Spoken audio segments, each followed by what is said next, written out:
¿Cómo podemos hacer para abaratar el consumo? ¿Por dónde empezamos? Bien, se pueden hacer un montón de estrategias en la casa, en el domicilio, porque fundamentalmente se le incrementó o se le va a incrementar el costo de electricidad a aquellos niveles de ingresos altos. Entonces, ¿dónde podemos empezar? Y podemos empezar por el elemento que más consume, que es la heladera. La heladera es un elemento que no tenemos el control porque abrimos, cerramos, le ponemos cosas adentro, le sacamos, entonces ahí se puede trabajar mucho en la gestión, digamos, para mejorar lo que consume la heladera. Está la heladera con freezer, ya es otro consumo. Exactamente, la heladera con freezer, la heladera inverter, la heladera nueva, la heladera vieja, la heladera con el burlete roto, la heladera con el burlete sano, van a consumir de distintas maneras. ¿Cómo es esto de la moda, por llamarlo de alguna manera, de lo inverter? ¿Es un consumo, es un ahorro importante, ingeniero? Sí, es un ahorro importante porque respecto de una heladera también eficiente, pero que no sea inverter, va a consumir un 30% menos de energía. Y si uno tiene una heladera que está buena, que es nueva, va a consumir 4 veces menos que una que tiene 10 años. ¿En aire acondicionado pasa lo mismo? Exactamente pasa lo mismo. El sistema inverter, ¿qué es lo que hace en el aire acondicionado? En general el estándar prende y apaga, hace on-off, digamos, se prende y se apaga. En el inverter esa prendida y apagada no existe, sino que tiene una velocidad más estándar y por lo tanto consume menos energía. ¿Justifica entonces pagar más por los productos con estas características? Se justifica siempre y cuando uno tenga el dinero disponible y por ahí alguno puede conseguir en cuota fija, esto de fija digamos entre comillas, pero siempre se va a justificar y más con estos costos de energía altos, la adquisición. Si yo tengo que cambiar un aire acondicionado en estos momentos, cambiaría por un aire acondicionado inverter. Ingeniero Estela, rubro luces, ¿por dónde va el ahorro? El ahorro en el rubro luces va por tener todo con tecnologías LED.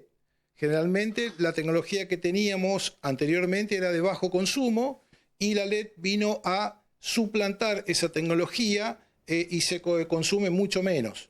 Inclusive también uno tenía la lamparita dicroica, esa famosa lamparita dicroica, cada uno de esas tiene una potencia de 50 watts, fue reemplazada por una de tecnología LED de 10 veces menos de 5 watts, iluminando al mismo nivel. ¿Cómo sigue el listado de electrodomésticos que consumen mucha energía? La plancha, por ejemplo, siempre se dijo que consume mucho.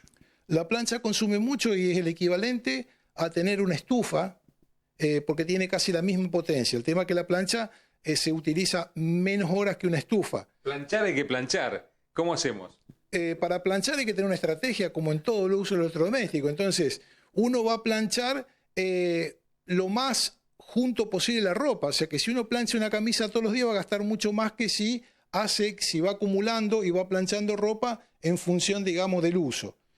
Para planchar, yo no soy un experto en planchar, pero cuando se gestiona el planchado en la casa y ese planchado, por ejemplo, es una vez por semana, va a ocupar menos energía si va a planchar todos los días la camisa. Un televisor, una radio prendidos mucho tiempo, ¿significan un consumo importante?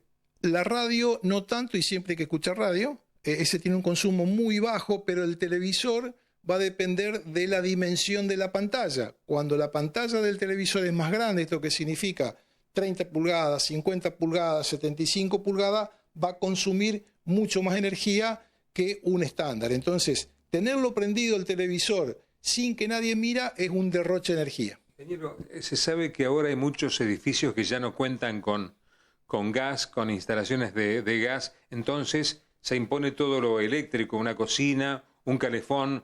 ¿De qué consumo estamos hablando en este tipo de productos? El elemento para cocinar en este tipo de edificios donde uno no tiene disponibilidad de gas es el hornito eléctrico. Entonces también, cuanto más grande es el horno, tiene mayor potencia. Un horno chiquito, entre comillas, digamos, tiene una potencia de 1500 watts y un horno más grande de 3000 watts. El tema es que uno tiene que cocinar en función del horno. Si usa un horno grande para cocinar pocas cosas, va a consumir mucha potencia.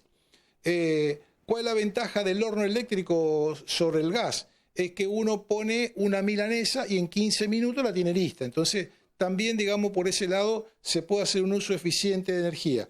En costo va a ser más caro la electricidad para cocinar con el gas.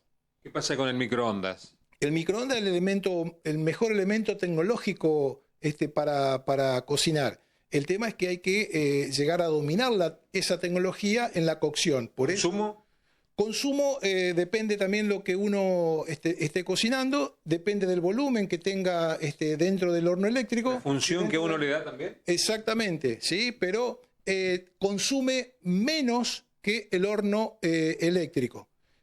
Si uno tiene la posibilidad de tener horno de gas y ese horno tiene una ventilación, va a consumir menos gas.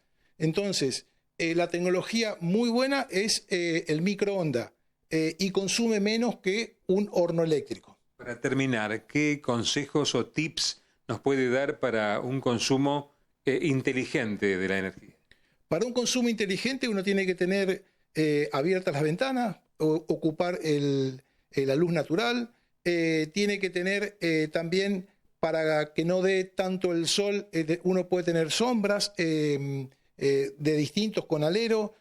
Tiene que limpiar, ahora que se viene el invierno, las estufas, tiene que limpiar el filtro de los aires acondicionados, tiene que desenchufar todas aquellas zapatillas donde uno enchufa distintas cosas para que no quede prendida el stand-by en esa lucecita.